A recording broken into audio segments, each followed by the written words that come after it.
pertamanya.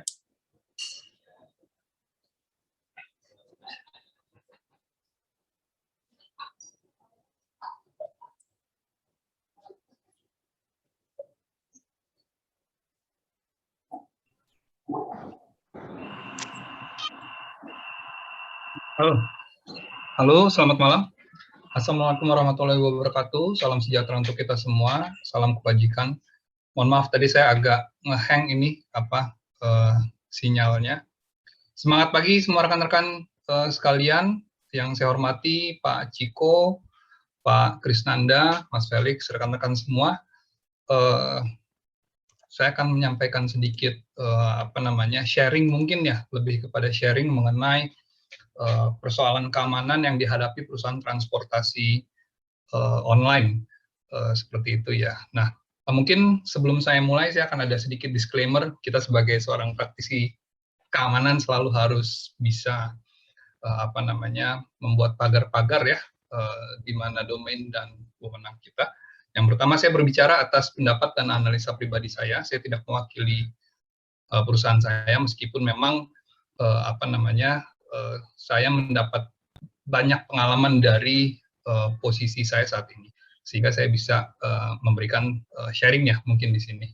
Kemudian informasi yang ada dalam presentasi ini sebenarnya bisa juga diakses di ranah publik, tapi mungkin lebih diramu secara sistematis supaya bisa ditemui benang merahnya mungkin ya seperti itu.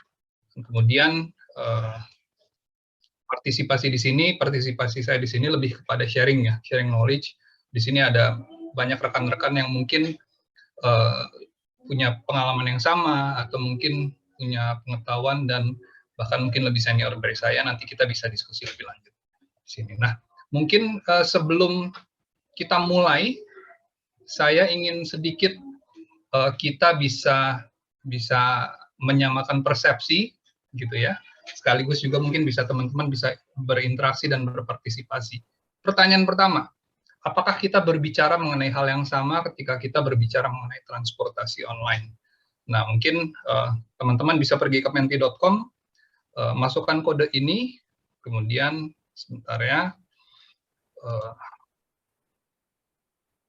saya akan pindah. Ya, jadi silakan masukkan kodenya, kemudian kata apa yang langsung terpikir ketika rekan-rekan mendengar istilah transportasi online. Monggo.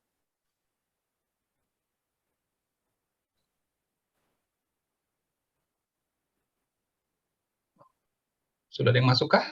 Masih kosong ini? Silakan diakses dari HP atau dari komputer. Masukkan kodenya. Tadi kodenya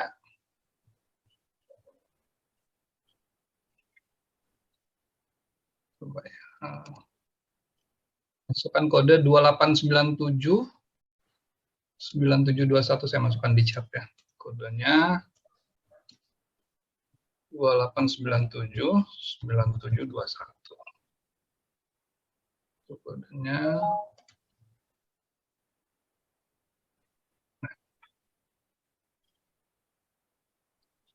sudah ada yang masukkan ini kah? Belum ada. Monggo. Wah, masih kosong ini.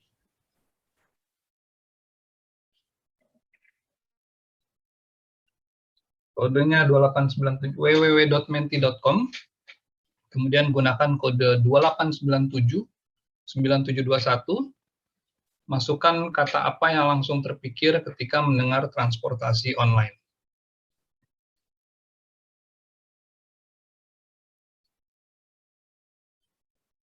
Saya tunggu 1 menit ya.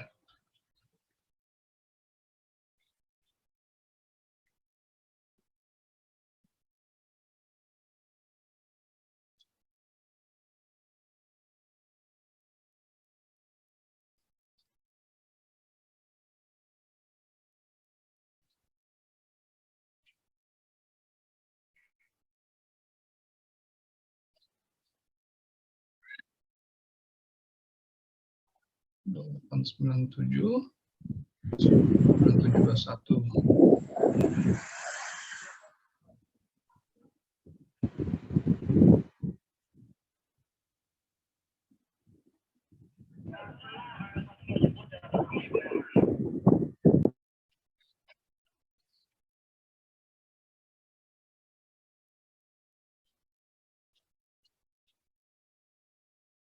Sepertinya ada kesalahan teknis ya. Saya juga masukkan ini nggak muncul ya.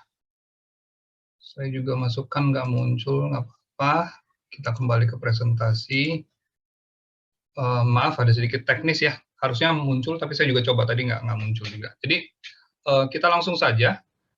Sebenarnya apa sih ketika kita berbicara mengenai transportasi online? Sebenarnya ketika kita berbicara mengenai transportasi online itu hanya sebagian kecil dari apa yang dinamakan sebagai ekonomi on demand service. On demand service itu apa? Barang apa? Yaitu sebuah ekonomi atau sebuah bisnis, model bisnis di mana konsumen dapat memenuhi kebutuhannya seketika, muncul di mana dan di mana saja dan kapan saja. Nah, mungkin kalau merujuk kepada pendiri Gojek ya, Bapak Nadiem, beliau itu ketika beliau pulang dari Amerika di 2010 sebenarnya 2010 akhir 2011 dia pulang dari Amerika, dia biasanya kalau dulu sekolah selalu ke sekolah naik Gojek gitu. Nah, ketika dia pulang dari Amerika, dia pengen cari Gojek, loh kok nggak ada gitu ya. Susah cari Gojek, bukan Gojek, ojek, sorry. Susah cari ojek, di pangkalan pun kosong gitu ya. Ketika dia butuh nggak ada, tapi katanya ketika dia nggak butuh, banyak nongkrong di pangkalan. Akhirnya muncullah ide, gimana caranya supaya saya, ketika saya butuh ojek, itu bisa saya langsung dapatkan servisnya. Nah, itulah cikal bakal muncul perusahaan Gojek ya, perusahaan Gojek yang adalah sebuah bagian dari on demand service. Jadi ketika kita butuh sesuatu, ada kebutuhan. Maksudnya gimana, Pak?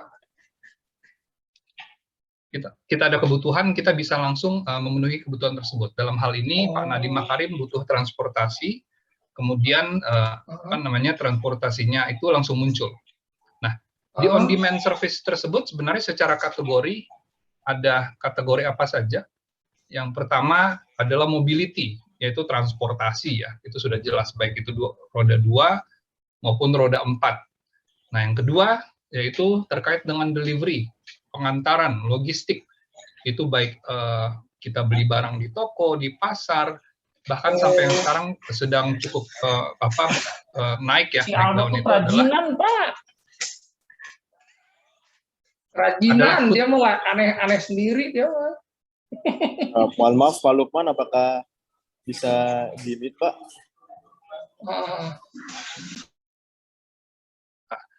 Yaitu delivery logistik bisa berupa produk gitu ya dari pasar, dari swalayan, maupun juga food, makanan. Makanan ini menjadi sebuah usaha tersendiri terpisah. Kalau di sejarahnya Gojek, 3 service pertama itu adalah transportasi, logistik, kemudian shop ya, shop. Jadi belanja. Foodnya malah belakangan.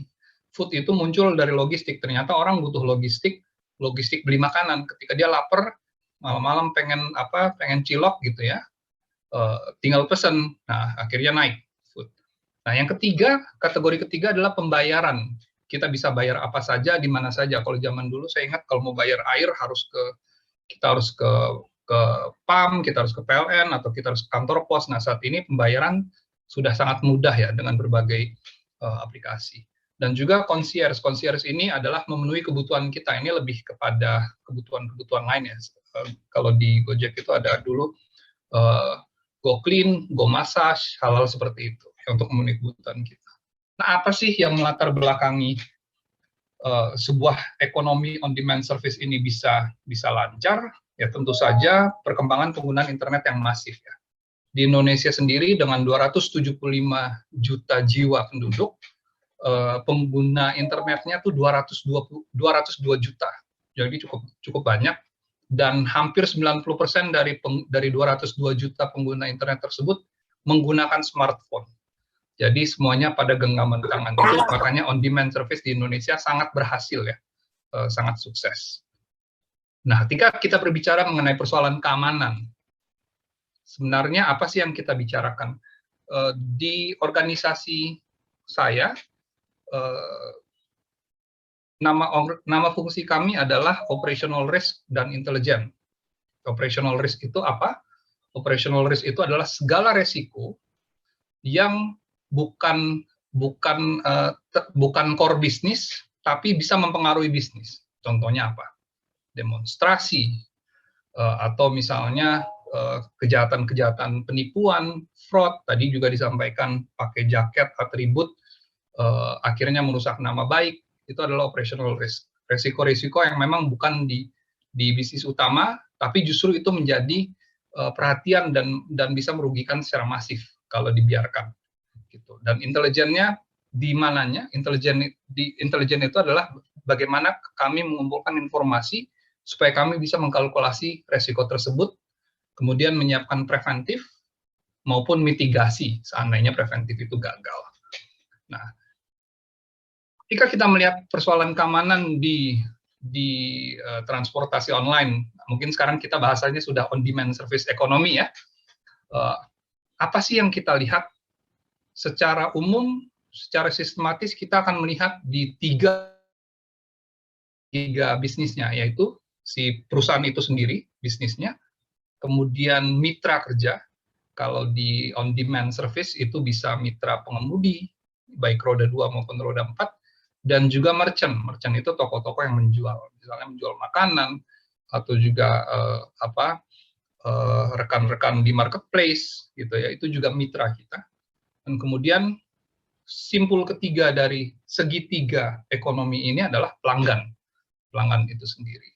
Nah, yang kita lihat, kita analisa, kita mapping, kemudian kita coba buatkan preventif dan mitigasinya, dan action plan-nya, itu berdasarkan resiko terhadap bisnis, mitra, dan pelanggan. Nah, apa saja sih sebenarnya resiko berdasarkan objek tersebut? Ini hanya semacam summary umum ya, supaya kita semua punya gambaran kira-kira apa sih resiko berdasarkan objek tadi. Kalau kita lihat secara umum ada tiga kategori resiko, meskipun mungkin bisa lebih banyak ya. Tapi ini adalah top 3 yang kita lihat dalam membuat plan untuk pencegahan dan mitigasi. Terhadap bisnis sendiri, terhadap perusahaan, secara resiko operasional sudah disebutkan juga, dan juga ada di mana-mana kita bisa lihat. Secara umum dalam beberapa tahun terakhir, nomor 1 itu resiko operasional yang dihadapi oleh kalau istilahnya para mitra, dihadapi oleh aplikator gitu ya, Gojek, Grab, Shopee gitu ya, Maxim. Itu resiko operasionalnya adalah order fiktif. Order di mana ordernya nggak ada gitu. Jadi seorang order, baik itu transportasi maupun tadi logistiknya atau apapun itu, ordernya nggak ada gitu. Ketika dia order, pura-pura, yang rugi bisa mitranya, bisa juga bisnisnya. Misalnya kalau dia mengorder barang atau mengorder makanan dan ada kesepakatan antara merchant dan perusahaan, kalau order ini sudah dilakukan, saya harus reimburse kamu. Nah, di situ terjadi kerugian juga ya. Sehingga order fiktif itu menjadi nomor 1 resiko keamanan ya di operasionalnya. Yang kedua, offbid. Istilah offbid ini mungkin beberapa teman-teman kalau ada yang pernah mendengar, ini adalah resiko di mana ketika demand-nya ada, tadi kan on-demand service ya, banyak sekali pelanggan membutuhkan jasa atau produk, tapi nggak ada supply-nya. Supply-nya ini adalah nggak ada yang ngejalanin, nggak ada mitra yang ngejalanin. Jadi misalnya butuh demand terhadap ride misalnya ride motor ya, itu dalam sehari ada 10 orang mengorder ride, tapi yang tersedia cuma 3 yang lagi online, yang lagi on-bid. Teman-teman mitra pengemudi yang lagi online itu cuma 3.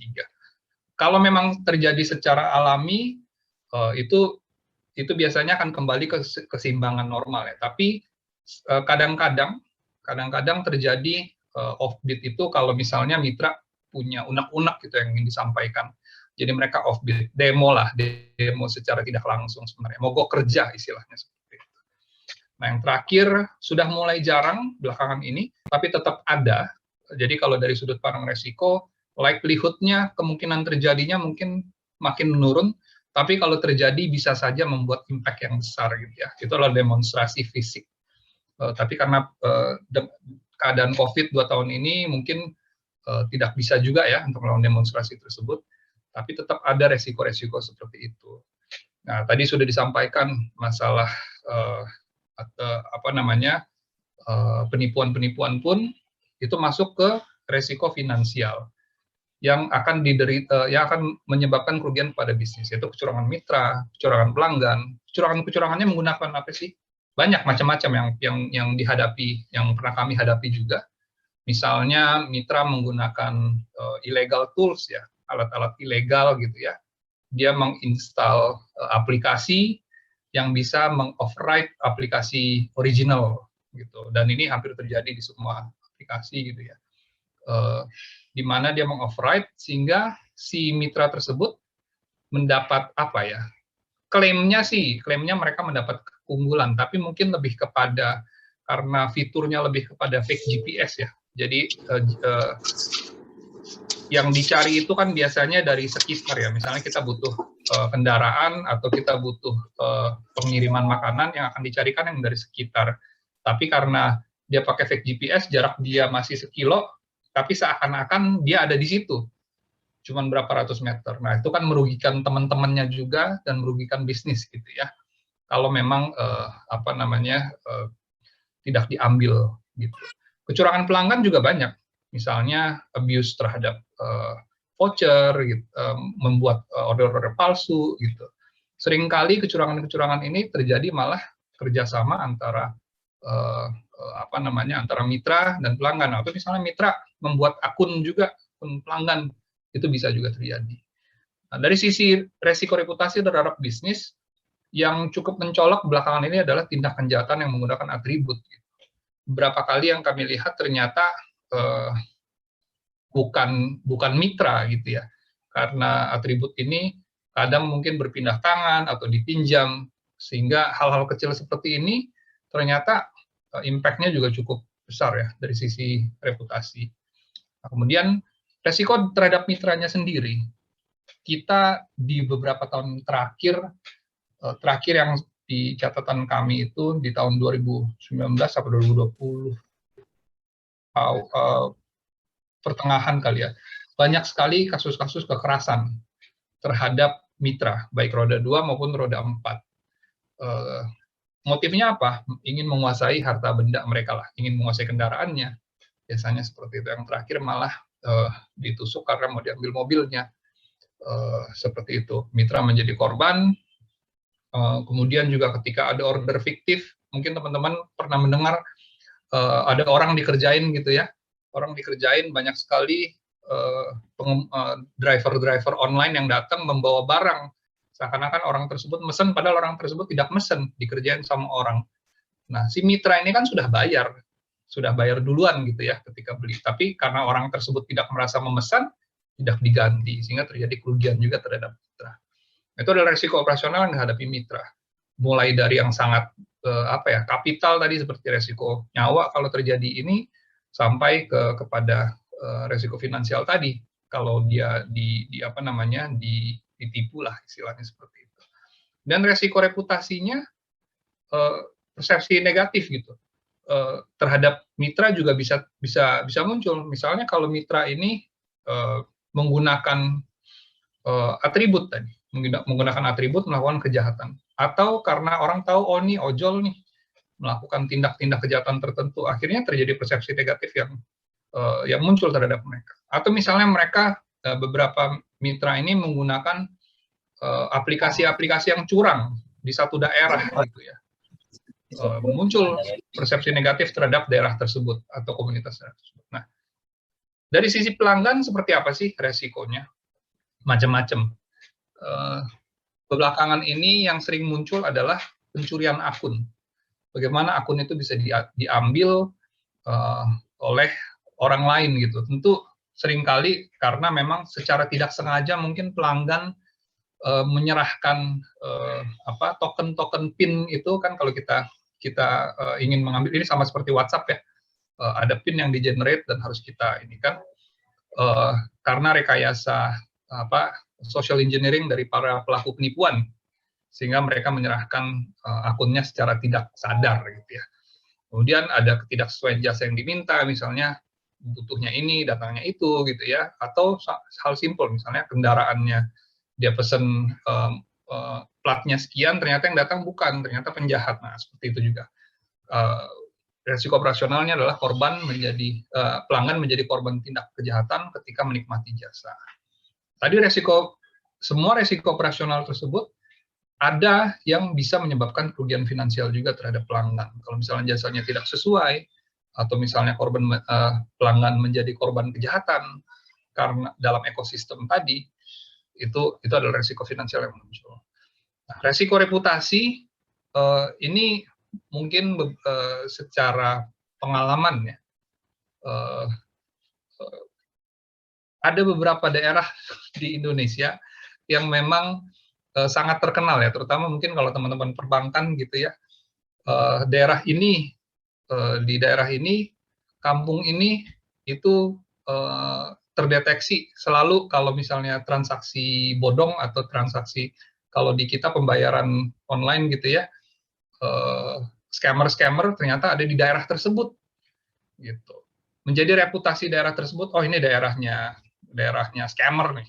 Nah, ini masuk ke resiko reputasi terhadap pelanggan yang muncul dari interaksi on demand service tadi. Nah, terhadap berbagai resiko tersebut, saya juga mindful terhadap waktu ya, karena udah mau habis nih waktunya saya. Mungkin secara singkat saja, apa sih langkah pengendalian resiko yang kita lakukan? Yang paling pertama dan terutama sebagai perusahaan teknologi, yang kita andalkan adalah data. Tentu saja data, KYC, sehingga kita bisa melakukan deteksi dan pencegahan secara sistem. Jadi ketika terjadi scam, terjadi perbuatan misalnya mitra melakukan perbuatan yang tidak menyenangkan, memukul, atau terlibat dalam tindak kejahatan, kita bisa mendeteksi secara cepat dari sistem. Gitu. Baik misalnya pelanggan pun melakukan penipuan gitu ya, atau ditipu, itu karena kita semuanya ada di sistem, kita bisa melakukan deteksi dan pencegahan. Jadi kami mempunyai tim juga, dan saya yakin perusahaan-perusahaan yang serupa juga memiliki tim yang mengamati dan menganalisa data yang masuk dan keluar. Data-data transaksi apakah mencurigakan misalnya, kok terjadi pemesanan secara masif di dalam satu daerah, cuma lingkup 100 meter, ada terjadi 1000 order dalam beberapa jam. Itu kan nggak masuk akal ya. Nah, hal seperti itu kita deteksi dan kita cegah. Kemudian yang kedua, ini yang selalu kita perkuat, terutama di Gojek ya, yaitu komunikasi intensif dengan mitra, baik itu pengemudi maupun merchant ya, toko. Sebagai informasi, di Indonesia sendiri ada sekitar 4 juta lebih mungkin ya mitra ojol. Jadi bayangkan sekuat apa komunitasnya ya kalau kita berbicara mengenai konsep community based security. Itu juga yang coba kita terapkan, bagaimana kita bisa berjejaring dengan para komunitas itu.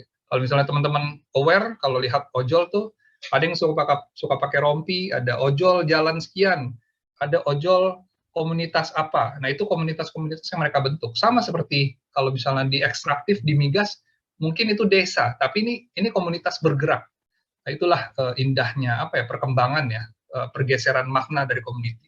Tapi itu yang kita gunakan, yaitu community based security, melakukan pendekatan dan juga penggalangan ya, terutama terhadap rekan-rekan ini. Yang ketiga, tentu saja bila kerugian yang dicapai, baik itu dari sisi operasional, finansial, maupun juga dari sisi reputasi, itu sangat masif ya, dan bisa mengganggu bisnis ke depan, kita bekerja sama juga dengan teman-teman di penegak hukum untuk bagaimana melakukan proses-proses hukum terhadap para pelaku kejahatan tersebut. Juga sebagai deterrence bagi pihak-pihak yang ingin melakukan hal yang sama di kedepannya.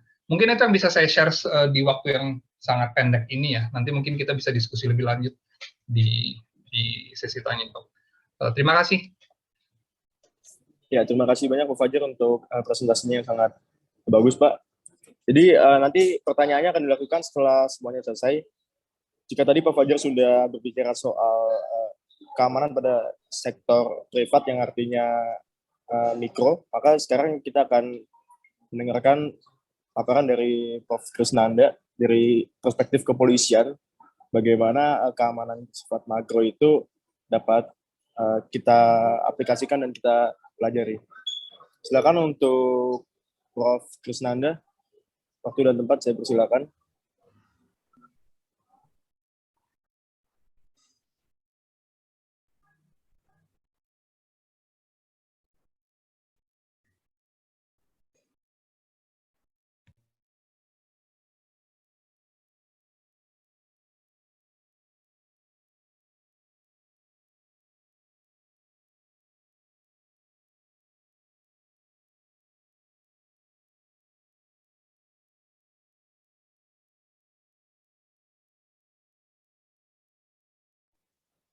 Jika Bapak Ibu ingin bertanya, dapat dituliskan dulu di kolom chat. Nanti akan kita diskusikan bersama-sama.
Silakan. Assalamualaikum warahmatullahi wabarakatuh. Shalom, Om Swastiastu, Namo Buddhaya, salam kebajikan. Yang saya hormati ini panitia, ada Mas Felix Anggit, dan narasumber, serta tim yang lainnya. Nih, mohon maaf saya baru datang, baru tiba di Magelang ya. Terima kasih saya untuk ke sesi kedua. Tema yang berkaitan dengan isu-isu transportasi online atau pelayanan transportasi online ini dari sisi pendekatan kepolisian adalah melihat pada road safety approach atau pendekatan melalui road safety. Kaitan ini tentu kita akan melihat yang berkaitan dengan era digital.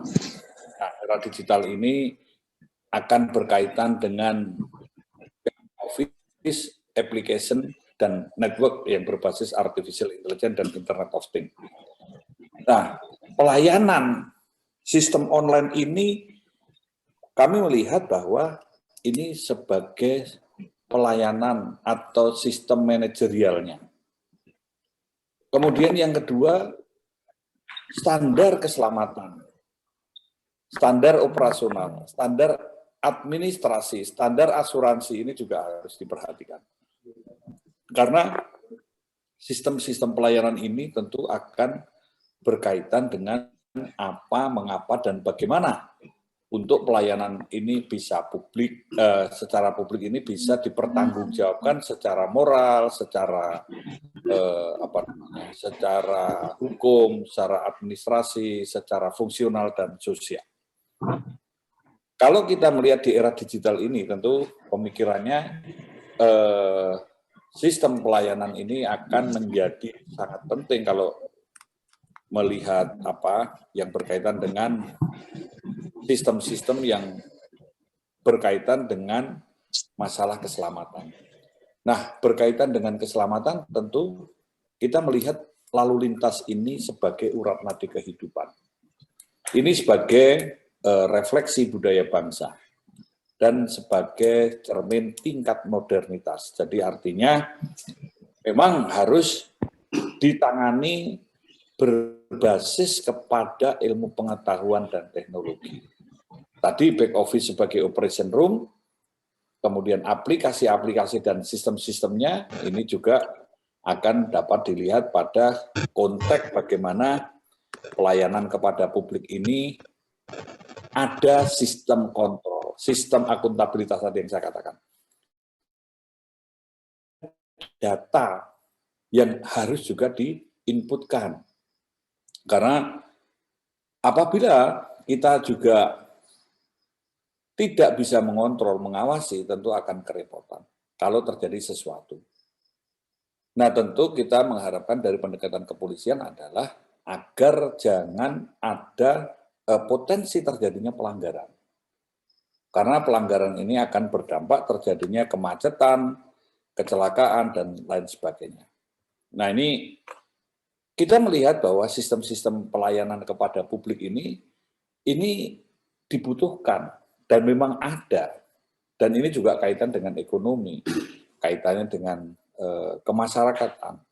Ini menjadi jasa, kaitan dengan ikon, dengan masalah kota. Nah, ini juga harus aman, nyaman, tepat waktu, serta mampu mendukung tingkat produktivitas. 7 poin ini yang setidaknya harus kita wujudkan atau bisa dilakukan di dalam memberikan pelayanan kepada publik. Nah, orientasi pelayanan online, sistem transportasi online ini memang menjadi pilihan karena lebih efektif dan efisien. Nah, cuman sistem kontrol dan standar safety-nya, standar security-nya memang harus menjadi bagian yang menjadi bentuk syarat pelayanan. Nah, ini tadi ya, kita melihat bahwa dari sistem-sistem ini yang berkaitan dengan standar administrasi, kemudian untuk pengemudinya, standar untuk registrasi dan identifikasi kendaraan bermotor, ini secara reguler seperti apa, pajaknya seperti apa, administrasinya apa, dan juga kaitan dengan sistem-sistem lainnya. Kalau kita melihat pelayanan di era digital tadi yang saya katakan, bahwa back office ini berkaitan dengan sistem jaringan. Ini semua sistem inputting. Kalau saya ingin menceritakan bahwa polisi sudah membangun IT for road safety melalui pendekatan road safety policing sebagai model implementasi electronic policing atau model pemolisian di era digital. Nah, semua ini dilakukan karena untuk memberikan pelayanan yang prima tadi ya, pelayanan yang cepat, tepat, akurat, transparan, akuntabel, informatif, dan mudah diakses untuk pelayanan keamanan, pelayanan keselamatan, pelayanan administrasi, pelayanan hukum, pelayanan informasi, dan pelayanan kemanusiaan. Nah, sistem-sistem inilah nanti back office ini akan menjadi satu model atau sistem untuk integrasi atau sistem kontrol atau sinergitas satu dengan lainnya. Back office ini menjadi pusat untuk sistem inputting data, analisa data, yang nantinya akan menghasilkan algoritma. Dan algoritma ini nantinya juga akan berupa infografis, info statistik, info virtual, yang bisa memberikan data secara real time, on time, dan anytime. Ini juga merupakan satu prediksi, antisipasi, serta solusi. Apa yang dibangun untuk mendukung atau backup dari sistem transportasi angkutan umum online ini, kepolisian melalui IT for Road Safety membangun TMC, Traffic Management Center, sebagai back office besar, yang nantinya akan ada didukung divisi yang berkaitan dengan kelima pilar untuk Rencana Umum Nasional Keselamatan. Ini pilar untuk Safety and Security Center, ini mendukung safer road atau jalan yang berkeselamatan. Kemudian ada divisi yang berkaitan ERI atau ERI atau Electronic Registration and Identification untuk mendukung safer vehicle, dan ada sistem SDC atau Safety Driving Center untuk mendukung safer road, safer people, mohon maaf. Tadi ERI untuk mendukung safer vehicle atau kendaraan yang berkeselamatan. Nah, kemudian yang berkaitan dengan Intelligent Traffic Analysis atau INTAN ini untuk mendukung post crash care.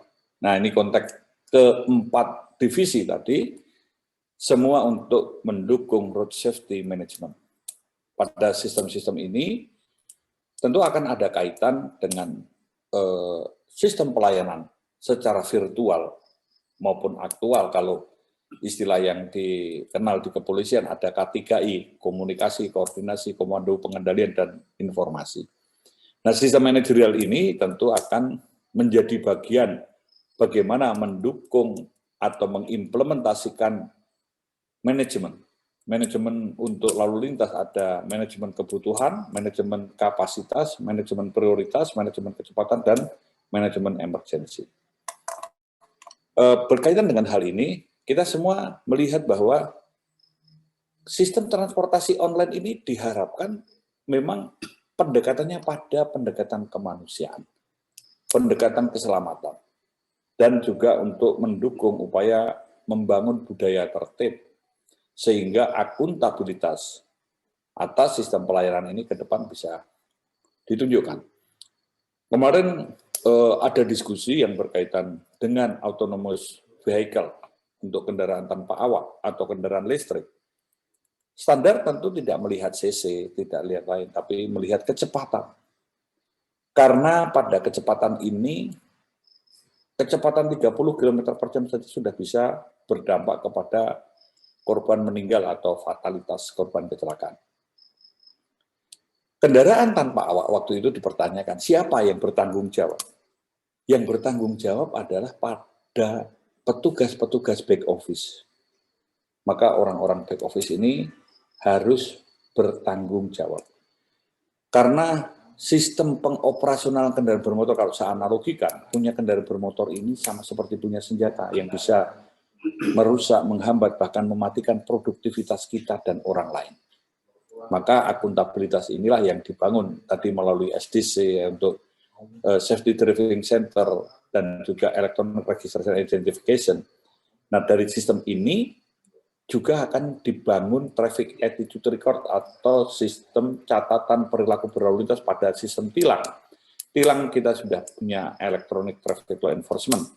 Dan pada konteks ini, penindakan terhadap pelanggaran akan dikaitkan dengan merit system. Ada poin-poin yang diberikan. Pelanggaran ringan atau pelanggaran administrasi ini kena poin 1, pelanggaran sedang berdampak kemacetan kena poin 3, pelanggaran berat yang berdampak kecelakaan kena poin 5. Maka the merit point system ini akan dikaitkan pada sistem perpanjangan SIM atau perpanjangan STNK dan lain sebagainya. Untuk perpanjangan SIM ini ada kriteria tanpa uji ulang. Tanpa uji ini artinya memberikan apresiasi kepada orang pemegang SIM. Selama memegang SIM dia tidak pernah melanggar, tidak melakukan pelanggaran atau hal-hal yang lain dan tidak terlibat kecelakaan. Atau kalau melanggar poinnya di bawah 12. Yang selanjutnya adalah uji ulang. Karena pelanggarannya poinnya lebih dari 12 dan pernah terlibat kecelakaan. Cabut sementara dengan keputusan pengadilan, ini karena ugal-ugalan, mabuk, menggunakan narkoba atau lain sebagainya ya, atau overload begitu, melampaui batas kecepatan maksimal dan lain sebagainya. Maka konteks ini kita juga melihat pada cabut seumur hidup. Ini juga putusan pengadilan karena terlibat tabrak lari, karena tabrak lari ini kejahatan kemanusiaan. Kita semua harus menyadari bahwa SIM merupakan privilege atau hak istimewa yang diberikan kepada seseorang yang telah lulus uji. SIM itu ujian. Uji kesehatan, uji psikologi, uji administrasi, uji teori, uji simulasi, dan juga uji teori, praktek.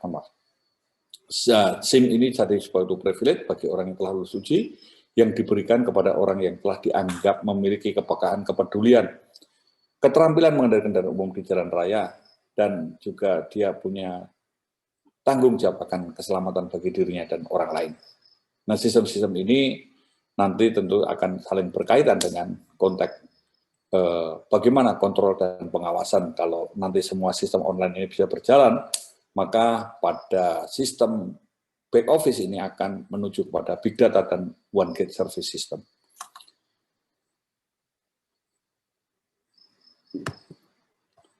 Nah, para pengguna kendaraan online atau ojek online atau apa namanya ya Grab atau yang lain, ini tentu akan berkaitan dengan sistem operasional. Pengoperasional ini nanti diharapkan polisi sedang mengembangkan ada ANPR atau Automatic Number Plate Recognition.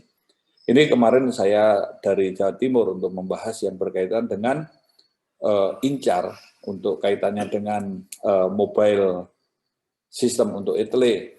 Ini yang secara mobile, jadi penegakan hukum yang dilakukan polisi ini akan berkaitan dengan bagaimana secara portable, secara mobile, dan juga statis yang ada di gantry. Karena pelanggaran yang menjadi kebijakan dari Korlantas dan jajarannya nanti pertama kaitan dengan helm, kaitan dengan speed, drink driving, atau penggunaan narkoba, kaitan dengan seatbelt, child restraint, ini juga dikaitkan anak-anak di bawah umur yang menggunakan kendaraan bermotor, dan juga untuk sambil berkendara yang tidak perhatian dengan konsentrasi. Kalau kita melihat, mendengar kemarin ada kecelakaan dump truck yang menabrak petugas gara-gara dia sambil bermainan handphone atau menggunakan apa yang mengurangi konsentrasinya, dan kemudian melawan arus. Nah, sistem-sistem ini tentu akan saling berkaitan. Bagaimana kita tadi ada transparansi. Kalau sekarang kita melihat bahwa yang berkaitan dengan proses sistem operasional angkutan online ini tentu akan bisa dilihat bagaimana masalah harga, masalah pengemudi, masalah kualitas pelayanan, sistem safety and security, dan zonanya, dan lain sebagainya. Saya kira memang sudah saatnya untuk ada sistem pelayanan atau manajemen secara online.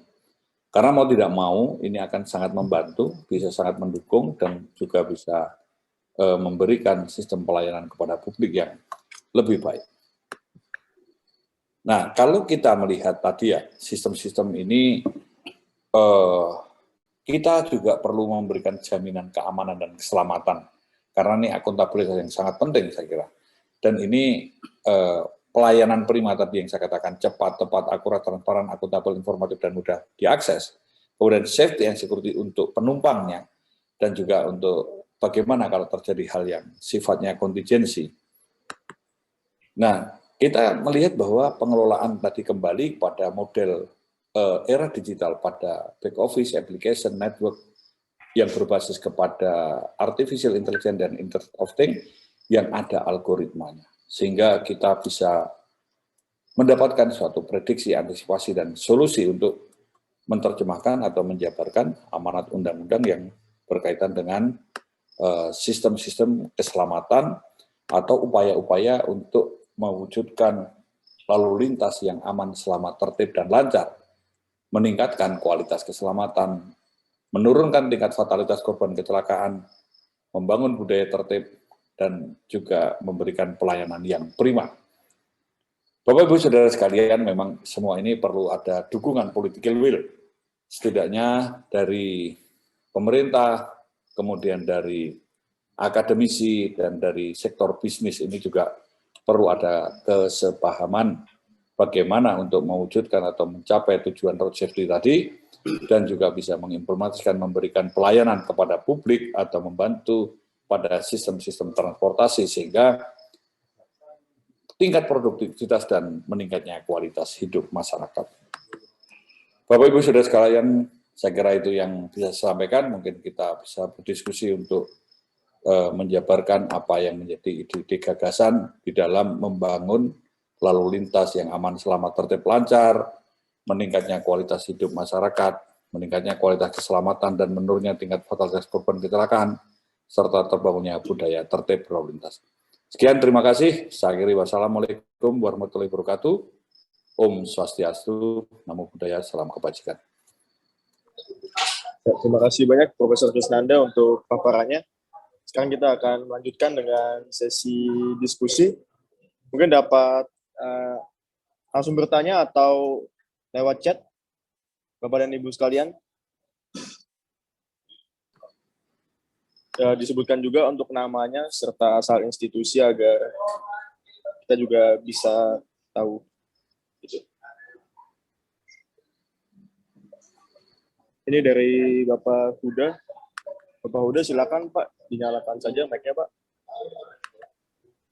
Ya, ini Pak Huda sudah menulis bagaimana dan langkah apa yang dilakukan oleh Polri dan transportasi online di mana ada beberapa oknum yang menggunakan HP dalam kerja saat berkendara atau mereka parkir di tepi jalan. Ini tentu kalau saya langsung jawab langsung saja ya, Mas. Siap, ya Pak. Ya, kalau melihat seperti ini kita semua tentu ini contoh atau presiden buruk ya. Kalau menurut saya memang inilah yang tadi saya katakan menjadi prioritas bagi polisi untuk menindak para pelanggar yang melakukan pelanggaran tidak tertib berlalu, pelanggaran parkir, pelanggaran tadi pada saat berkendara dia sibuk menggunakan gadget atau alat-alat yang lain sehingga mengganggu konsentrasi dia berkendara.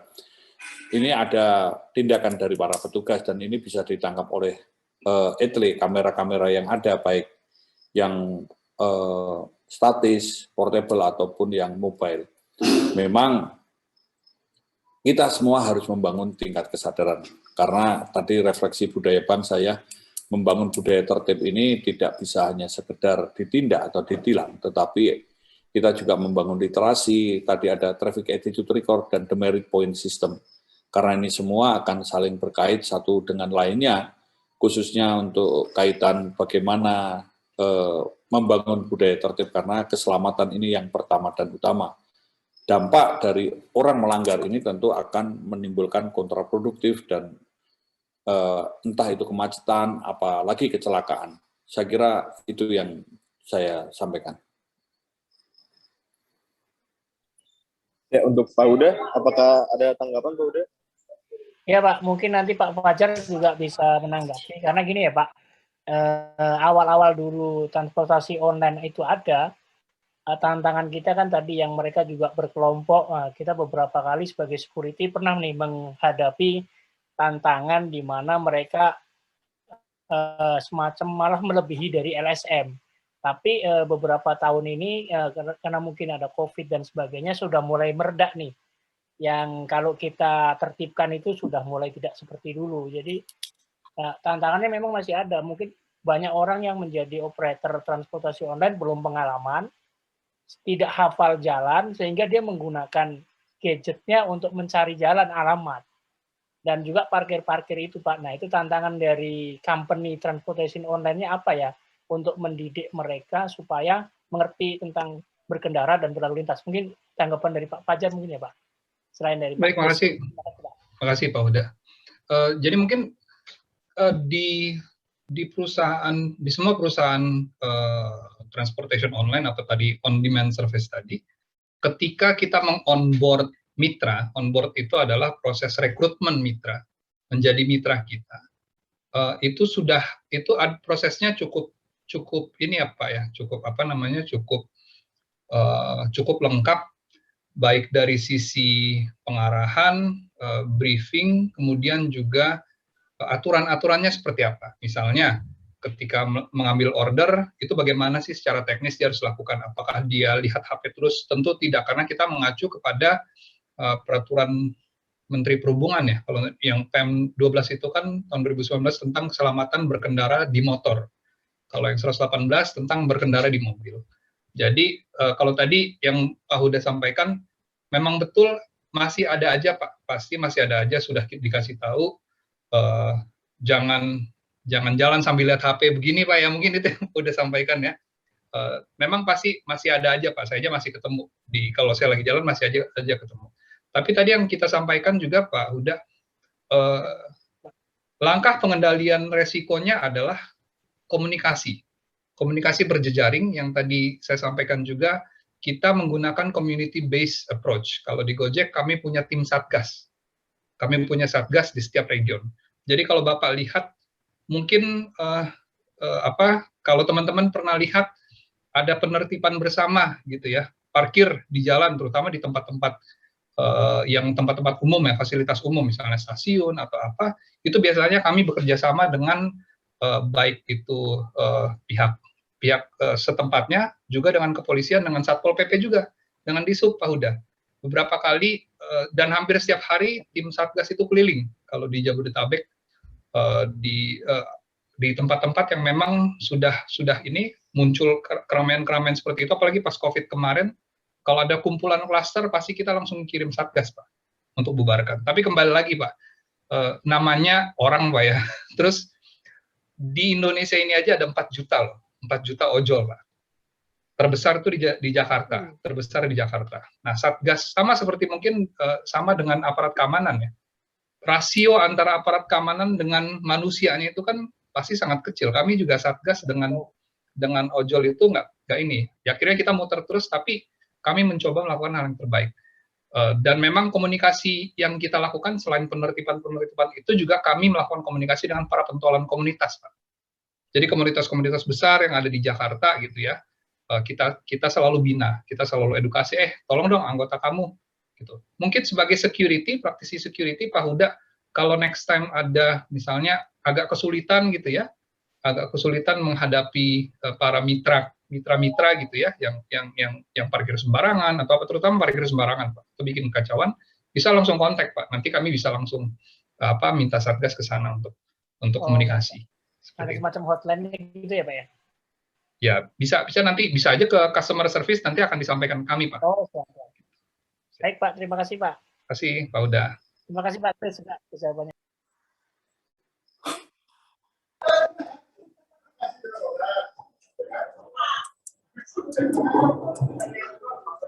Apakah terdapat pertanyaan dari Bapak dan Ibu? Jika belum ada, mungkin saya ingin bertanya ya. Ada, Pak. Oh, ada pertanyaan dari Pak Ian Widiantoro. Mohon izin bertanya, masih banyak pelanggaran berkendara yang sering ditemui melawan arah menghadapi kemacetan dan impact berkumpulnya parkir tidak pada tempatnya, yang mana masih ditemukan bagaimana menyikapi potensi bahaya di mana menyongsong tertib lalu lintas di era digital seperti electronic traffic law enforcement. Demikian. Mungkin pertanyaan dari Pak Ian ini dapat dijawab oleh Profesor Kusnanda.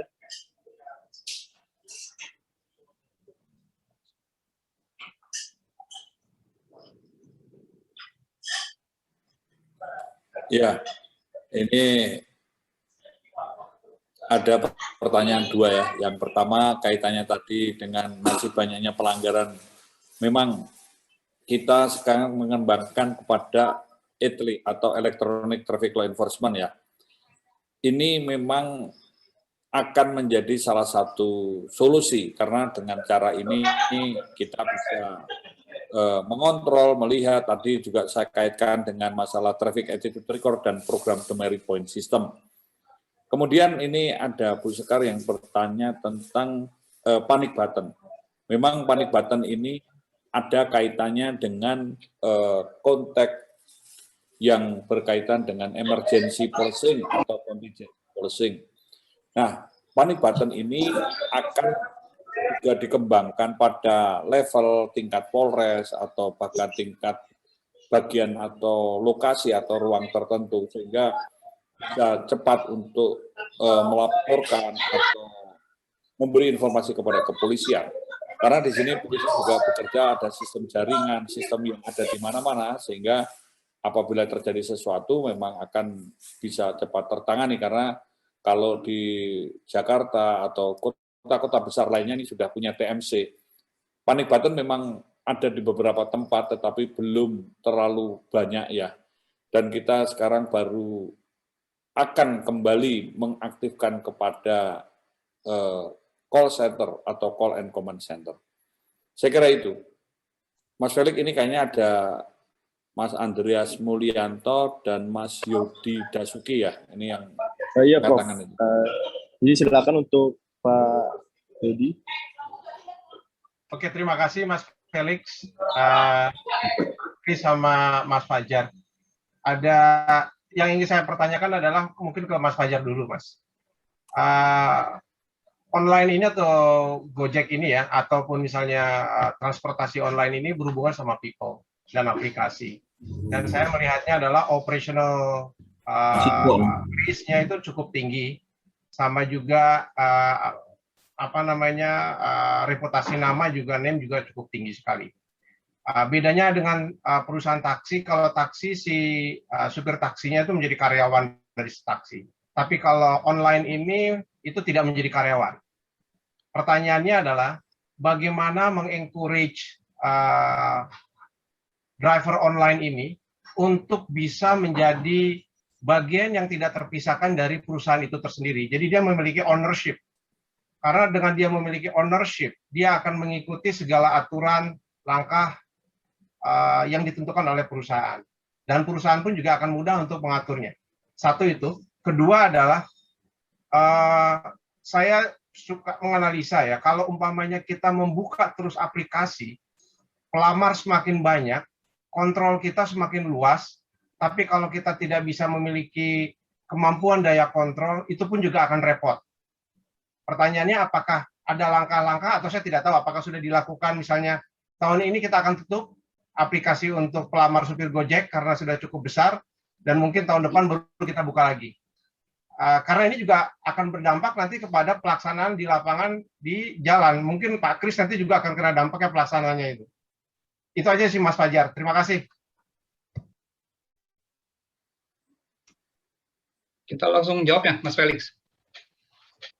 Iya Pak, langsung dijawab saja. Oke, baik. Terima kasih Mas Yodi. Itu sebuah pertanyaan yang bagus dan memang disitulah kenapa ada kalau di Gojek ada tim ORI ya istilahnya, Operational Risk dan Intelligence. Kalau di Migas itu istilahnya above the ground risk ya. Karena kalau sebenarnya it's not about the business itself, tapi the ecosystem yang sebenarnya membawa resiko kan. Nah, tadi juga Mas Yodi udah sampaikan dengan sangat tepat. Ketika kita berbicara mengenai on-demand service ekonomi ini, terutama tadi ada segitiganya ya, ada perusahaan, kemudian ada mitra dan pelanggan. Sebenarnya yang lebih penting, terutama bagi saya sebagai praktisi ya, dari pengalaman, justru yang lebih penting itu ke human-nya sebenarnya, ke manusianya. Jadi banyak metode-metode yang digunakan di industri-industri yang sangat heavy interaksi atau interface dengan manusianya itu applicable di sini. Tapi dengan apa ya? Dengan teknik yang agak beda lah gitu. Jadi kalau misalnya kita misalnya kalau di ekstraktif itu di kayu atau misalnya di batu bara, di migas itu dengan masyarakat desa, ini dengan komunitas mitra gitu. Jadi mitra ini biasanya cenderung berkomunitas. Mereka cenderung membuat sebuah kelompok informal, tapi ada juga yang istilah kita single fighter. Kalau single fighter ini rata-rata orang-orang yang ikut aturan gitu ya.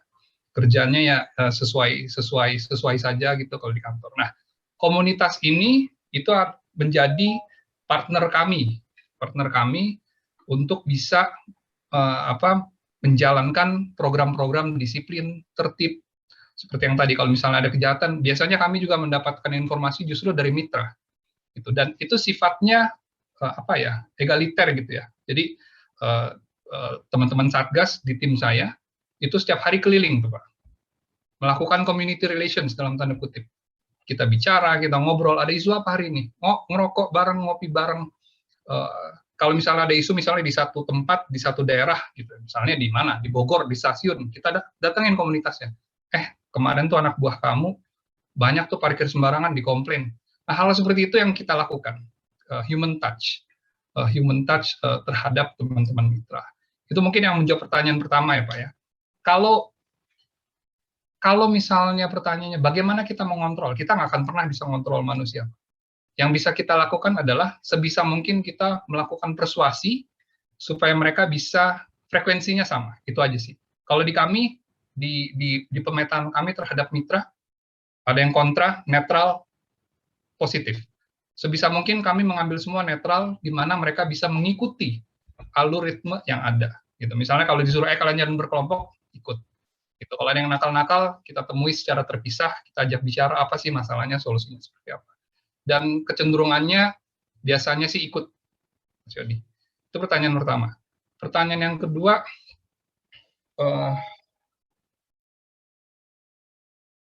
tadi pertanyaan kedua, maaf saya.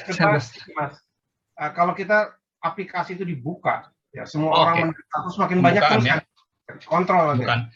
Ya. Tadi saya udah bicara mengenai kalau di ekonomi on demand ini kan ada supply dan demand, Mas Yodi. Sama saja seperti di bisnis-bisnis lain.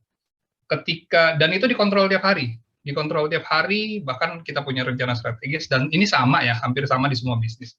Ketika demand-nya tinggi, kita akan melakukan onboarding.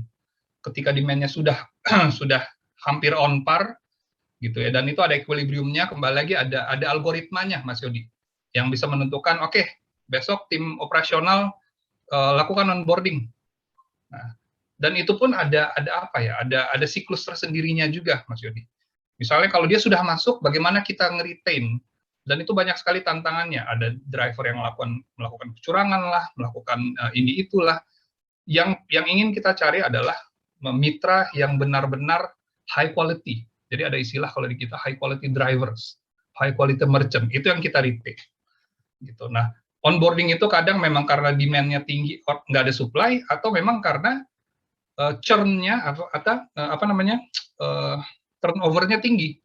Turnover tinggi bisa macam-macam. Baik dia nggak ngebid lagi, saya nggak mau ngebid lagi, saya udah daftar tapi saya nggak ngebid lagi. Bisa seperti itu. Bisa juga karena dipecat.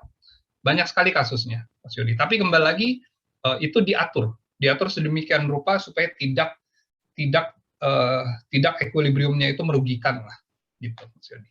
Sedikit Mas Felix, sedikit Mas Fajar. Kalau saya tahu presentasinya antara yang meng-apply aplikasi presentasinya dengan yang hasil pengkontrolan dari Gojek sendiri untuk kita cut karena attitude dan lain sebagainya, seberapa besar, Mas? Yang bisa saya jawab, semuanya masih pada yang sehat sih. Itu yang bisa saya jawab. Masih pada tataran yang sehat. Gitu. Ya, mungkin beberapa orang yang nggak ngebid, gitu ya.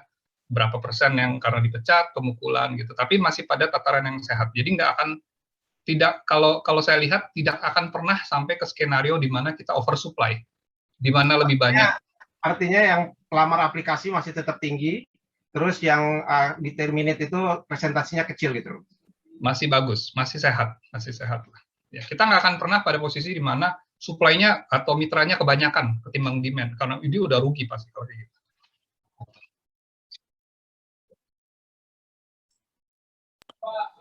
Baik, Pak Yudi, apakah ada tanggapan, Pak? Cukup, terima kasih Mas Felix, monggo yang lain.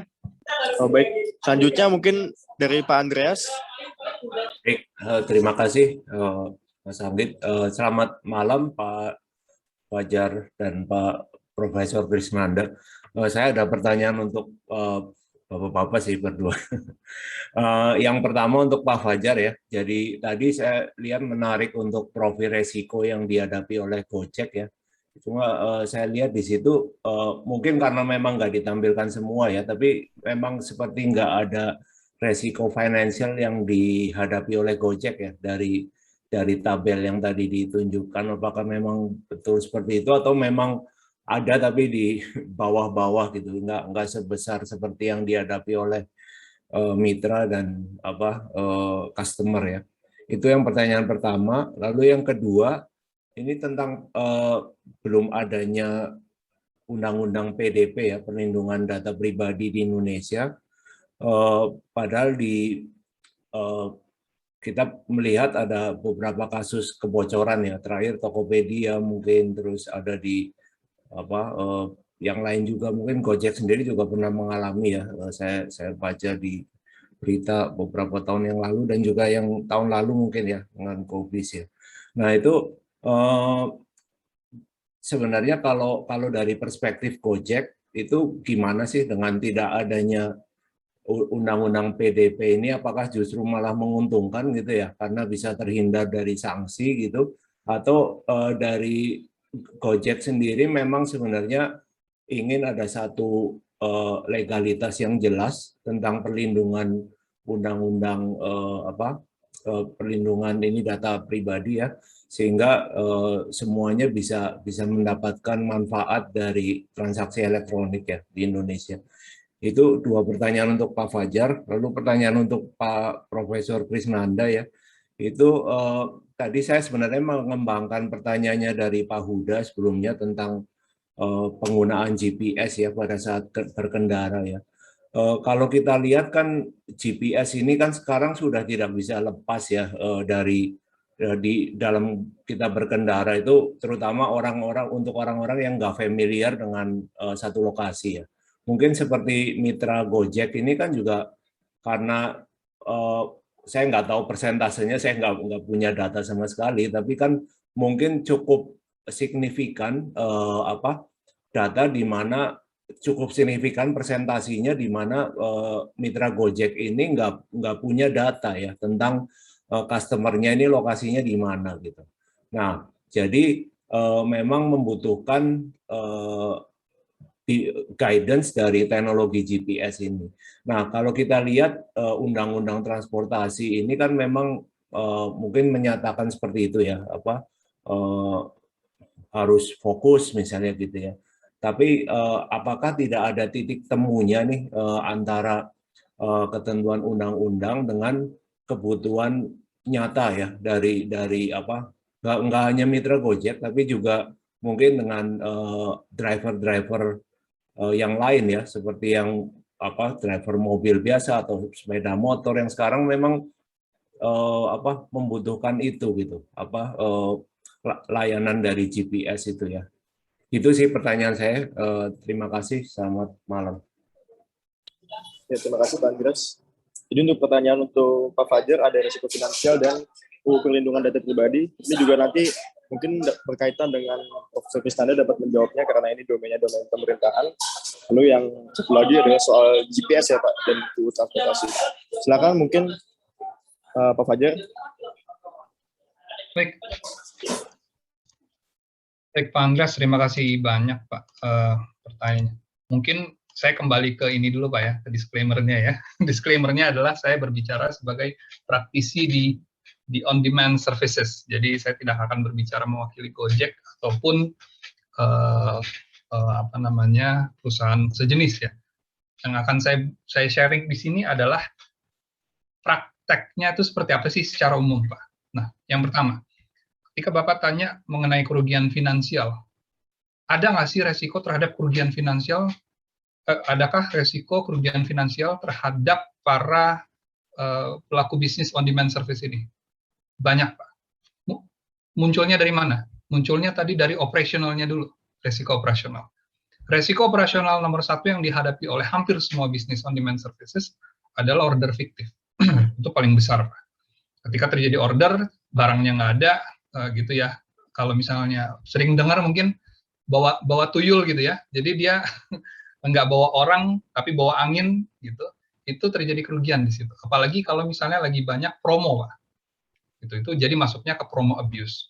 Dan kalau kita berbicara mengenai, tadi saya sampaikan, hampir 4 juta Pak mitra in total ya, bukan hanya Gojek, tapi pengemudi online itu di Indonesia 4 juta. Bapak bayangkan seberapa besar kerugiannya kalau misalnya vouchernya yang di abuse aja itu misalnya 10.000 sekali trip, Pak.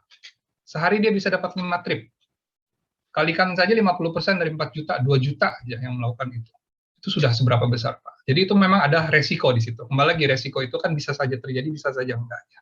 Tapi memang itu salah satu hal yang selalu kita coba prevent dan mitigasi. Nah, dari sisi pengalaman, memang itu yang terjadi, Pak. Banyak sekali order fiktif seperti itu.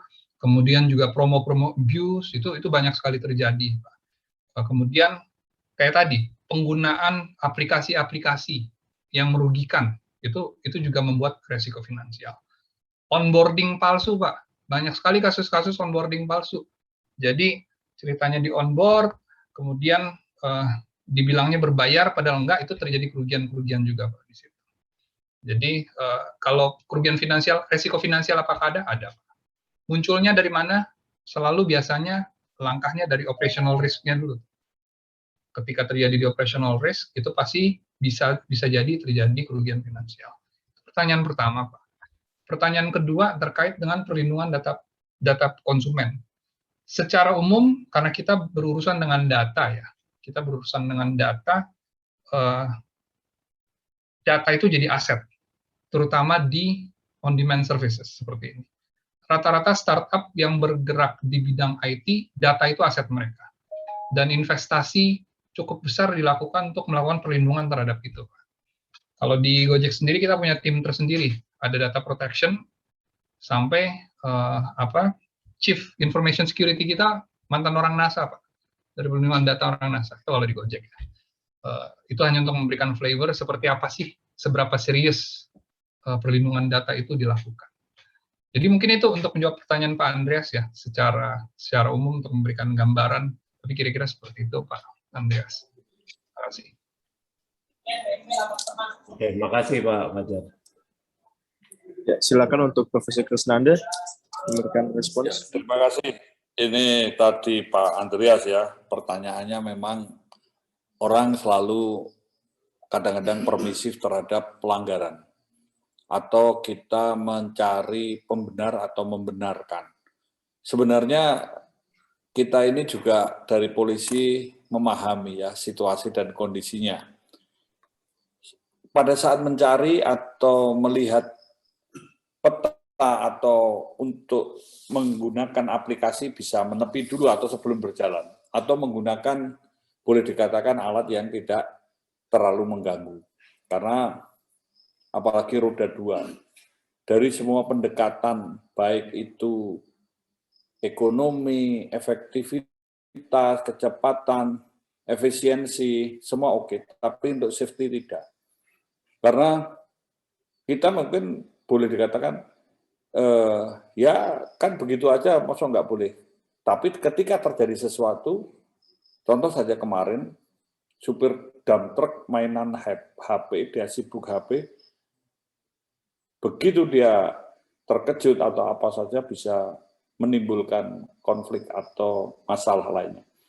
Jadi yang harus dipahami Pak, polisi menegakkan hukum ini sebenarnya untuk pencegahan atau menyelesaikan konflik secara beradab, mencegah agar jangan terjadi kemacetan atau kecelakaan, dan juga untuk melindungi pengguna jalan lainnya yang terganggu adanya pelanggaran. Yang ketiga, juga untuk membangun budaya tertib, ini supaya ada kepastian dan memberikan suatu edukasi, walaupun petugas polisi juga ada diskresi ya. Tetapi artinya kalau dia terus begini ya, bisa nggak? Sambil melihat atau begini, lihat-lihat terus begitu. Saya kira ini sangat membahayakan bagi dirinya dan orang lain. Dan ketika terjadi permasalahan, itu menimbulkan efek dampak. Banyak orang harus juga menanggung bebannya. Sosial cost-nya tinggi. Ini yang tidak pernah dimintakan pertanggungjawaban. Saya kan cuma begini Pak, tapi ketika macet terjadi kecelakaan, ya, nah ini gimana lagi Pak, takdir tidak bisa seperti itu. Tapi titik temunya memang ada solusi yang lain.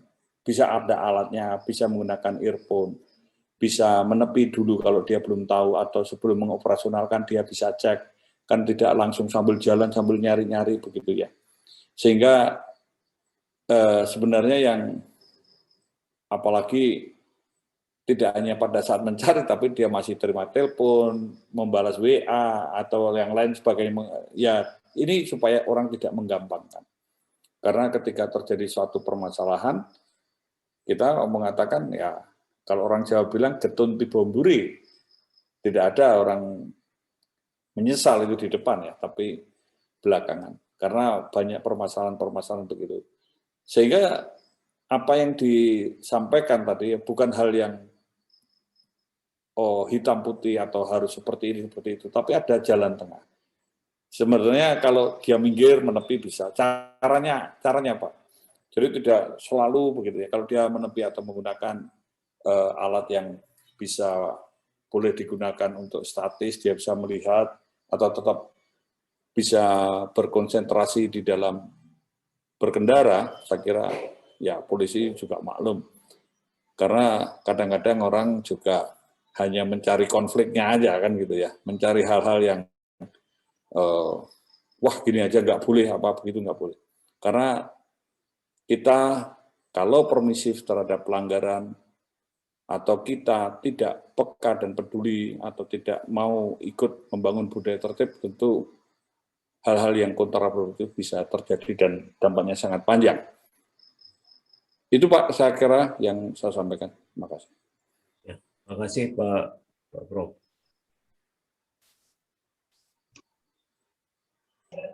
Ya, selanjutnya dapat dilanjutkan dari pertanyaan Pak Man dulu ya. Pak Man ini bertanya terkait dengan potensi negatif transportasi terhadap lingkungan. Apakah termasuk dalam resiko juga untuk Pak Fajar? Ya, Pak Man, makasih banyak Pak ya. Jadi memang kalau terkait dengan kategori apakah itu resiko, betul itu resiko. Kalau di Gojek sendiri, Bapak mungkin bisa browsing nanti googling Gojek Sustainability Report 2020. Nah, di situ akan terlihat bahwa Gojek melihat isu lingkungan ini sangat serius ya. Salah satunya adalah emisi. Ada satu section khusus membahas bagaimana rencana ke depan untuk mengurangi emisi. Nah, dan saya yakin ini juga sama, hampir isu yang sama dihadapi oleh semua digital platform on demand services ya, bisa kita atau bisa tetangga gitu ya, bisa, Grab, yang lain juga. Karena kita mengandalkan mobility, baik itu untuk mengantar orang ataupun barang, pasti akan ada emisinya. Itu pasti akan ada emisinya dan tinggi. Nah, sekarang pertanyaannya bagaimana mengurangi dan seberapa komitnya bisnis tersebut terhadap pengurangan itu mungkin yang lebih pentingnya. Nah, kalau nanti bisa di googling Gojek Sustainability Report 2020, di situ akan terlihat bahwa kalau di kami menganggap itu sebagai sesuatu yang sangat serius ya, sehingga sudah ada langkah-langkah ke depan pengurangannya seperti apa. Tapi kembali lagi itu ada satu tim tersendiri yang mengurusi. Memang itu masuk ke resiko kalau kita bicara mazhab resiko, tapi itu sudah ada tim sustainability yang ngurusin dan menjadi perhatian khusus. Mungkin itu ya jawabannya. Terima kasih Pak. Ya, untuk Pak Man, apakah ada tanggapan Pak atau sudah cukup jelas?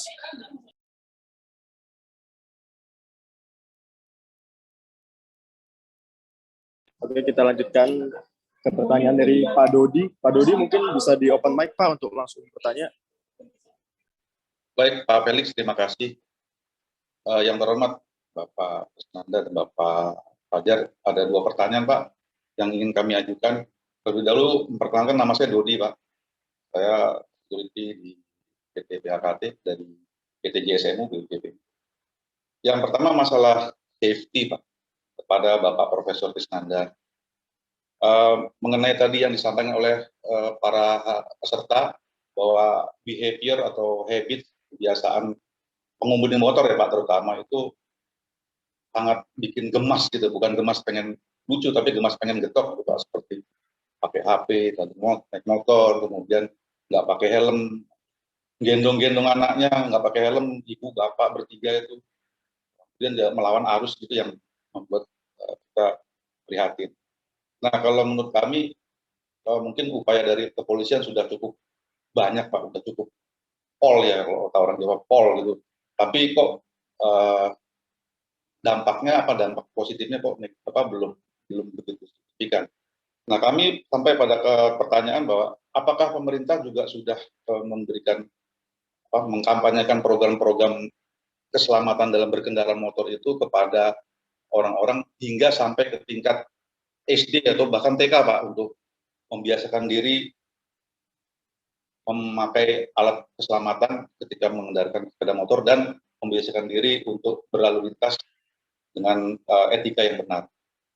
Barangkali mungkin ini pengalaman kami Pak di keluarga.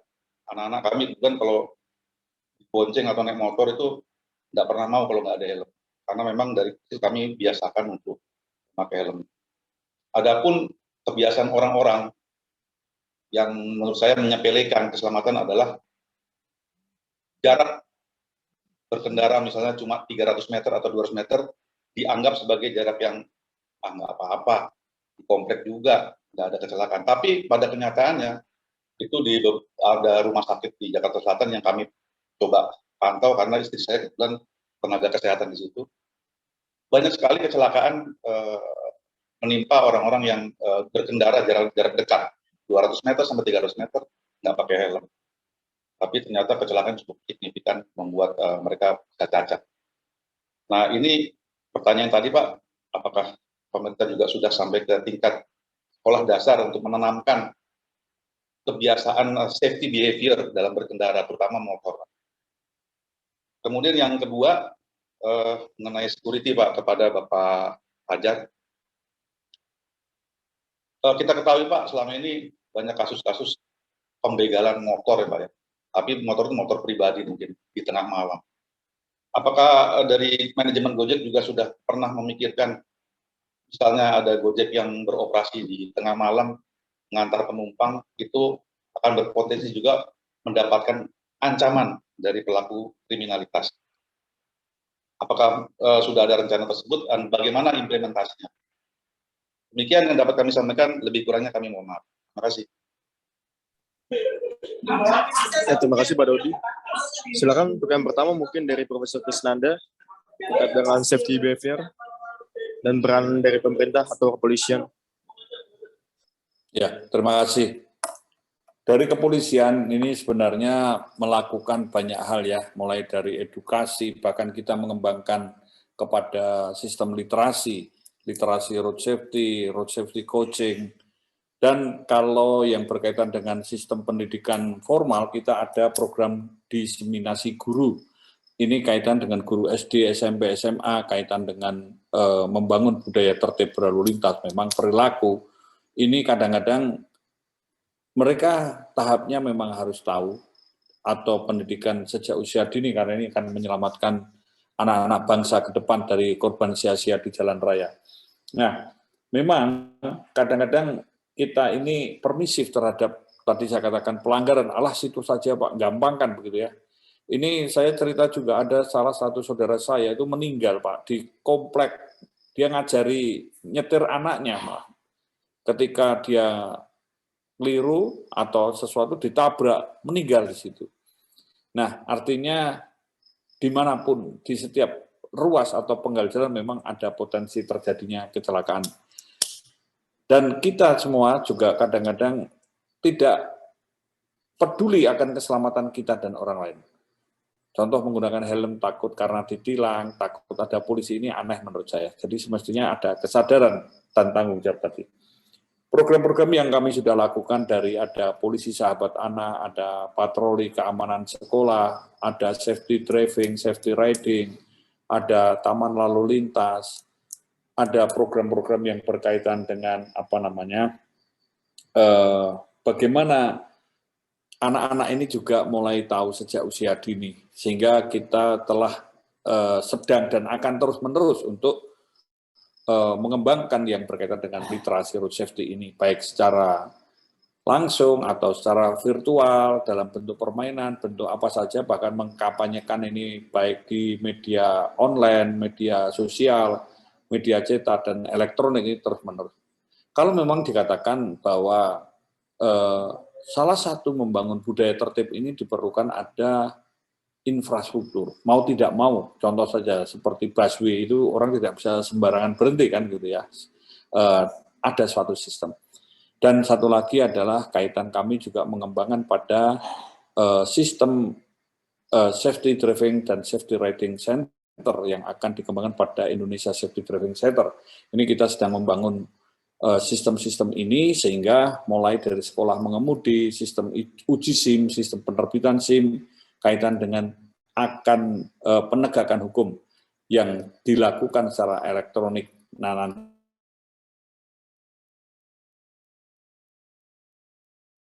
Pelaku berlalu lintas dan program demerit sistem. Jadi memang ketika orang ini tidak terawasi, kalau secara sederhana kita punya teori N dan K itu pelanggaran atau kejahatan ya. N dan K, N itu niat, K itu kesempatan. Kita tidak bisa mengontrol niat satu persatu, tetapi kesempatan untuk melanggar ini akan diminimalisir sekecil mungkin agar tidak ada peluang. Dan kalaupun orang-orang yang melakukan pelanggaran ini tentu akan terrecord, ada catatan dan dimintakan pertanggungjawaban. Maka traffic attitude record dan demerit point ini akan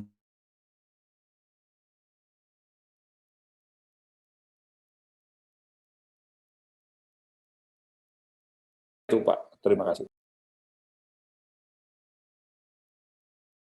Ya, terima kasih Prof. Untuk Pak Dodi, selanjutnya adalah untuk Pak Fajar, pertanyaan soal upaya preventif dalam penanggulangan kejahatan begal ya Pak. Ya. Ya. Ya. Makasih Pak Dodi. Mungkin ini refleksi dari kejadian yang unfortunately happen berapa hari lalu Pak ya di Kemayoran, penimpa tetangga ya, aplikator sebelah ya. Nah, kalau di kami sendiri Pak, banyak hal yang dilakukan Pak. Jadi kita akan melakukan pemetaan kerawanan sebuah wilayah. Nah, kembali lagi karena kita menggunakan sistem aplikasi, banyak hal yang bisa dilakukan Pak. Ada namanya geofencing gitu ya. Geofencing itu kalau misalnya sudah malam, itu ada banyak sekali istilah teknisnya lah Pak. Jadi misalnya kalau kita tahu sebuah wilayah rawan di jam-jam tertentu Pak, itu secara sistem kita akan melakukan pembatasan. Jadi misalnya mitra nggak akan bisa menerima order dari situ. Dan ini sudah kita lakukan berapa kali di daerah-daerah rawan gitu ya. Dan itu sudah terbukti mengurangi mitra kita yang terkena pembegalan. Meskipun memang namanya sebuah kejahatan pasti akan terus, ini ibarat kayak apa, ayam sama telur, pasti akan terus berkejar-kejaran gitu ya. Tapi upaya itu sudah ada. Kemudian yang kedua, kami punya kembali lagi karena secara internal kami juga punya tim Satgas ya Pak ya. Kita punya orang gitu ya di mana-mana. Di kami itu ada istilahnya critical Pak, critical services. Jadi hal-hal yang berkaitan dengan kemungkinan hilangnya nyawa. Itu pertama, misalnya terjadi kejahatan yang hilang nyawa. Kemudian kalau terjadi intimidasi, penganiayaan, itu kategori kedua. Harassment, sexual harassment, itu masuk ke kritikal Pak. Semua hal yang terkait dengan kritikal, kita punya SOP sendiri untuk deployment orang. Pernah satu kali terjadi kasus di mana mitra kita, jadi ini juga untuk menjawab pertanyaan sebelumnya tadi silat di chat ada mengenai SOS button ya. Kalau di Gojek sendiri kami punya SOS button untuk mitra dan juga untuk customer. Kalau untuk mitra itu ketika dia lagi order itu di slide nanti. Kalau dia butuh SOS itu di slide. Kalau untuk customer itu dipencet. Tapi nyambungnya ke tim kami, ke tim operational risk. Jadi ketika itu dipencet akan mengalert ke teman-teman yang standby 24 jam. Pernah satu kasus ada mitra yang merasa dia diintimidasi lah sama pelanggannya, terus disuruh ke sana, disuruh ke sini, dia curiga, dia pencet SOS button. Kami kejar. Jadi karena kita punya tim, itu kejarnya dari Depok sampai ke Bogor, Pak Dodi. Dari Depok sampai ke Bogor. Dan kita juga bekerja sama dengan kepolisian, yang di daerah-daerah yang dilewati. Jadi itu kita kejar Pak, sampai dapat. Ternyata orang ini pelanggannya ini mungkin hanya bingung atau seperti apa dan profilnya mungkin mencurigakan sehingga saya lupa katakan mitranya ini perempuan tadi, maaf. Jadi mitra ini perempuan bawa mobil 4 roda, pelanggannya laki-laki. Mungkin behavior-nya itu mencurigakan, antar ke sini nggak jadi, antar ke sana nggak jadi gitu ya.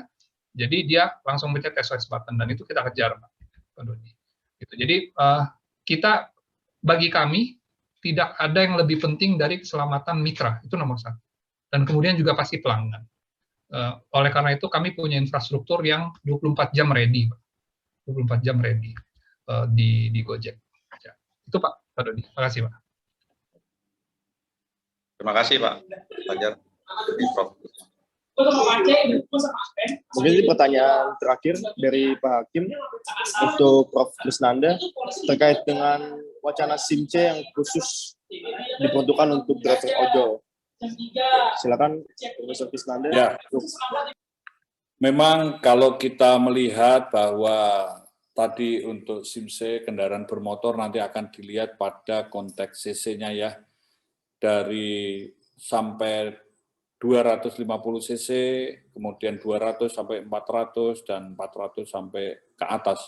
Karena ini konteksnya memang berbeda. Kita semua pendekatannya pada keselamatan. Kita masih terus mengkaji untuk membuat aturan, membuat petunjuknya, dan semua ini dilakukan karena kaitannya dengan kompetensi. Karena SIM merupakan legitimasi kompetensi Kalau kita sadar ini SIM ini kompetensi, maka SIM ini ujian. Ujian ini supaya untuk melihat tingkat kesehatan, tingkat kesadaran, tingkat kemampuan, tingkat pengetahuannya, dan juga kepekaan kepedulian akan keselamatan bagi dirinya dan orang lain. Karena ini sistem ini juga demi untuk meningkatkan kualitas keselamatan dan menurunkan tingkat fatalitas korban kecelakaan. Saya kira itu, Mas.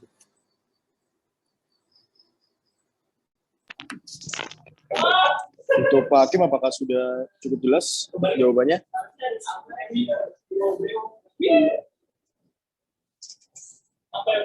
Mungkin akan kita lanjutkan berhubung waktunya sudah selesai sesuai dengan jadwal. Maka untuk penutupnya, mungkin saya persilakan dulu untuk Pak Fajar. Apa ada pesan atau ada himbauan untuk para partisipan terkait dengan topik yang kita bahas ini? Selanjutnya akan ditutup oleh Profesor Krisnanda terkait hal yang sama juga. Silakan, Pak Fajar. Baik, mungkin kembali lagi karena ini sharing session ya. Yang ingin saya sharing ke teman-teman praktisi security sebenarnya keamanan di industri on-demand services ini cukup unik dan cukup baru ya. Jadi kalau saya juga ketika saya masuk ke sini, ini sebuah barang baru yang unik, tapi kembali lagi sebenarnya ada benang merahnya, rekan-rekan sekalian. Ada benang merah terhadap skill-skill yang bisa ditransfer atau transferable gitu ya. Saya sebelumnya cukup lama juga di industri ekstraktif gitu, di migas, pernah juga di tambang. Ternyata ada beberapa ilmu-ilmu dari sana, terutama terkait manajemen resiko keamanan gitu ya, apalagi community based security itu bisa di-applicable gitu di situ. Jadi mungkin sekedar sharing, mungkin ada beberapa hal yang bisa diambil juga sebagai inspirasi mungkin ya.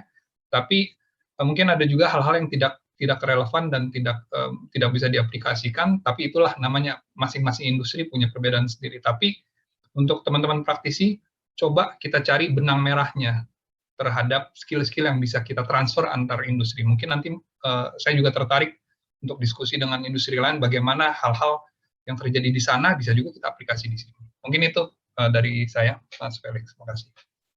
Baik, terima kasih banyak Pak Fajar. Silakan untuk Profesor Krisnanda. Ya, terima kasih. Saya mengharapkan memang membangun keamanan dan keselamatan ini perlu ada sistem yang terpadu. Ini era digital, tentu apa yang dilakukan secara virtual sangat mendukung dan menjadi satu kebutuhan.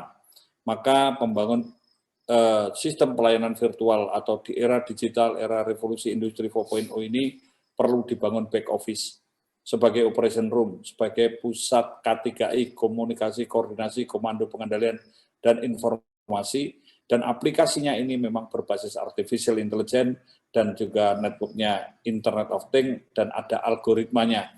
Maka kita juga membangun sistem data. Tadi diingatkan bahwa kebocoran data atau perlindungan data pribadi ini perlu lakukan, maka perlu ada cyber security. Bahkan kepada konteks ke depan harus ada forensic security dan lain sebagainya. Karena kita di dalam melakukan pengamanan atau pelayanan kepada publik, ini juga berbasis kepada supremasi hukum, memberikan jaminan dan perlindungan HAM, dan ada transparansi, akuntabilitas, berorientasi pada peningkatan kualitas hidup masyarakat, dan bisa dipertanggungjawabkan secara moral, secara hukum, secara administrasi, secara informasi, dan secara sosial, serta fungsionalnya. Nah, ini semua mari kita bangun kesadaran untuk stop pelanggaran, stop kecelakaan, dan keselamatan ini untuk kemanusiaan. Ya, terima kasih banyak Profesor Krisnanda. Demikian akhir dari acara ini. Teman-teman, saya ingin mengucapkan banyak terima kasih untuk Dirjen Profesor Krisnanda dan juga Pak Fajar Daily untuk waktu yang disempatkan untuk webinar ini. Semoga rekan-rekan partisipan, saya juga terima kasih banyak sudah bergabung dengan kami. Semoga ini dapat memberikan pengetahuan untuk kita semua, terutama juga bagaimana sinergitas antara sektor privat dalam industri keamanan dan juga pihak kepolisian sebagai pihak dari negara agar industri keamanan ini atau keamanan di Indonesia dapat terus terjaga dengan baik. Demikian mungkin sebelum mengakhiri acara ini kami akan melakukan sesi foto terlebih dahulu yang akan disampaikan oleh Mbak Maulia Inka. Silakan.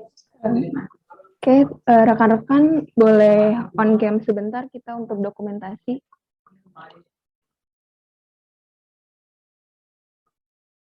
Oke, sebentar ya.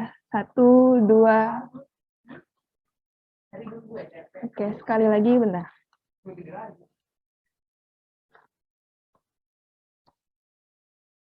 Wait. Oke, satu kali lagi. 1, 2, 3. Oke, terima kasih rekan-rekan. Terima kasih untuk Bapak Ibu semuanya. Nanti kalau ada pertanyaan lanjutan dapat disampaikan ke kontak person yang sudah ada tertera di poster ke Mbak Maulia Inka terkait dengan bahan-bahan. Lalu ada pertanyaan lanjutan dan informasi mengenai ASIS Chapter Indonesia dapat kontak langsung ke Mbak Inka. Akhirnya saya mengucapkan banyak terima kasih. Mohon maaf jika ada kesalahan. Selamat malam dan sampai jumpa lagi di webinar selanjutnya. Terima kasih. Terima kasih banyak. Salam Selamat sehat. malam. Selamat malam Pak Profesor. Terima kasih Prof. Terima kasih Pak Fajar. Salam. Salam Bapak-Bapak. Ya. Assalamualaikum. Terima kasih, Profesor. Terima kasih semuanya. Mohon izin live. Terima kasih. Terima kasih semuanya.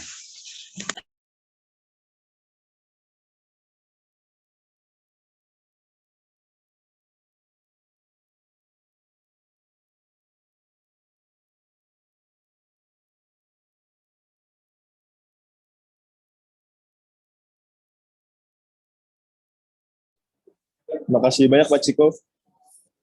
Sama-sama. Terima kasih semuanya. Ya, Ya saya close ya. Saya close ya. Terima Saya kasih ya. Pak Ciko. Baik Pak. Terima Yo, kasih banyak, Inka, Pak. makasih. Yo, Rul. Pak. Saya tutup ya. Baik Pak. Terima kasih.